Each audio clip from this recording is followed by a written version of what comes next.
आज का बोध सूत्र है श्वास का क्या विश्वास।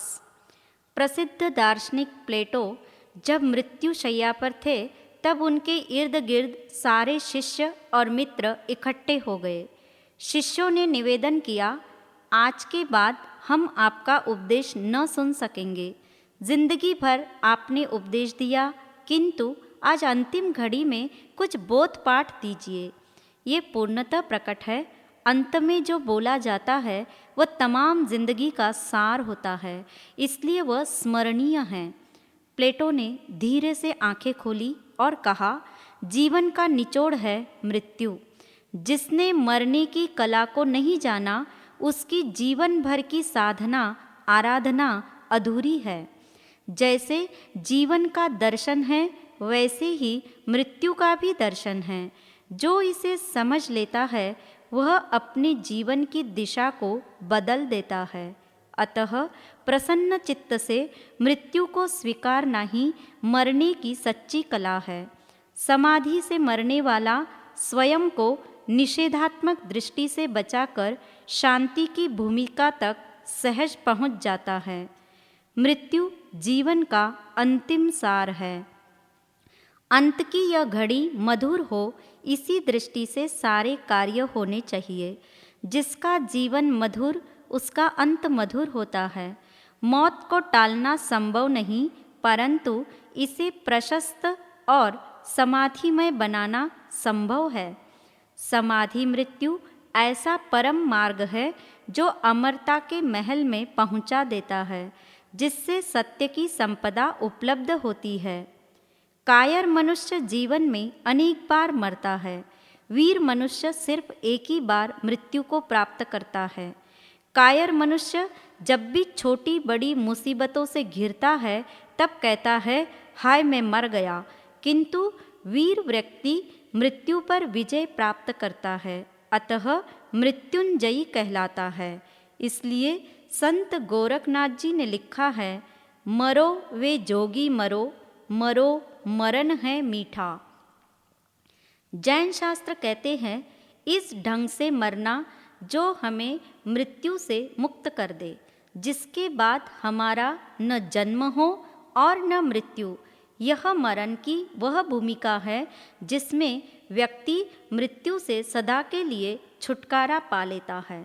जैसे प्रियजन की नींद में खलल न पड़े, इस बात का ध्यान रखा जाता है, उसी प्रकार मरणोन्मुख व्यक्ति के लिए भी उसकी मृत्यु न बिगड़े, इसका ख्याल रखना जरूरी है। यद्यपि मौत हर व्यक्ति के जीवन में आती है, किंतु जागरूक व्यक्ति को वह सताती नहीं। प्रसिद्ध विचारक काका कालेलकर ने लिखा है, जीवन की कला सिखाने वाले अनेक ग्रंथ मिलते हैं, किंतु मृत्यु की कला पर विशद प्रकाश जितना जैन ग्रंथों में मिलता है, वह अन्यत्र दुर्लभ है। इसी बात का समर्थन करते हुए संत विनोबा भावे ने कहा था, महागीता में वर्णित दर्शन के आधार पर मैं अपना जीवन जीऊंगा, किंतु अपनी मृत्यु के लिए जैन दर्शन को आधार बनाऊंगा। स्पष्ट है, अपने इंतकाल के लिए विनोबा जी ने जैन दर्शन को चुना। वाल्मीकि रामायण में लिखा है, श्वास लहरों की भांति है, पानी की लहर आई और गई, ऐसे ही जन्म हुआ और कुछ समय बाद तक एक देह में रहे और मृत्यु आने पर दूसरी देह में चले गए। अतः श्वास का विश्वास मत करना। अंतिम श्वास से पूर्व जीवन की सरगम पर मृत्यु की कला का संगीत गुनगुना लेना। जो लोग मौत की कला से परिचित होते हैं, उनके लिए मौत कभी भी अभिशाप नहीं बन सकती। ध्यान रहे, दुनिया में दो तरह के लोग हैं। एक वे जो मौत की कल्पना मात्र से जीवन को नीरस बना बैठे हैं। दूसरे वे जो मौत की वास्तविकता को भुलाकर निरंकुश होकर जी रहे हैं। एक की जिंदगी स्वयं के लिए बोझ बन जाती है, तो दूसरे की जिंदगी त्रासदायक हो जाती है। जैसे पाँव में पहने हुए जूते नदी पार करते वक्त उतारे न जाए, तो नदी में गिरने की संभावना है तथा नदी के तट पर पहुँचने से बहुत पहले उतार लिए जाएं तो पांव कांटों से लहूलुहान हो जाएंगे। ठीक इसी भांति मौत आने से पूर्व उसकी कल्पना से कांपना भी कष्टदायी है, तो अवश्यंभावी मौत के प्रति आंख मूंदकर यथेच्छ जीना भी हितावह नहीं है। प्रत्येक यात्री जानता है मुकाम आने पर उसे गाड़ी से उतरना है, अतः गाड़ी को छोड़ना उसे व्यथित नहीं करता। सभी जानते हैं शाम होने पर सूरज ने ढलना है, तो सूर्य की विदाई कहाँ व्याकुल करती है। स्पष्ट है जिसका हमें निश्चित पता हो उसका हम स्वीकार कर लेते हैं। मौत भी निश्चित घटना है। मौत के अलावा यहाँ हर चीज का इलाज है, पर इस टूटी की कोई बूटी नहीं। करोड़ों की पूंजी लाइलाज बीमारी को ठीक करने में सक्षम नहीं है। बड़े बड़े पदाधिकारियों का पद भी दर्द की वेदना से मुक्त नहीं करा सकता, क्योंकि बाहर के साधन बाहर ही काम आते हैं। आग लगने पर दमकल सहायक बनती है और गोलीबारी के वक्त बुलेट प्रूफ गाड़ी बचाव करती है, परंतु मौत के समय न कोई सहायक बनता है न बचाव कर सकता है। इसलिए यह शरीर श्मशान में पहुँचे उससे पूर्व इस देह और गेह की अनित्यता को जान लेना कि जीवन का पल पल मिट रहा है। आयु का तेल देह के दिए में जलकर शनैः शनैः घट रहा है। जिंदगी हौले हौले मृत्यु की ओर कदम बढ़ा रही है। इस संसार में पुत्र मित्र और पति पत्नी कोई भी सदा संग नहीं है। सत्ता और दौलत स्थायी नहीं है। सब कुछ यहाँ अस्थिर है, क्षणभंगुर है। इस परिवर्तनशील जीवन में एकमात्र धर्म ही शाश्वत है, नित्य है। स्वयं मृत्यु भी उसके आगे घुटने टेक देती है। इसलिए धर्म जीवन का वैभव है, वरना हम अपने आसपास यही देखते हैं कि मनुष्य जन्म लेता है, पलता है, पढ़ता है, परिश्रम करता है, संघर्ष करता हुआ आगे बढ़ता है, कंचन कामिनी के साथ ऐशो आराम से रहता है, और एक दिन ऐसा आता है जब अपने हाथ से बसे बसाए संसार को छोड़कर वह मौत को प्राप्त हो जाता है। प्रायः लोग इसी लीक पर चलते हैं कि जो दुनिया के सब लोगों का होगा वह मेरा भी हो जाएगा, किंतु यह मान्यता समीचीन नहीं है, सत्य नहीं है।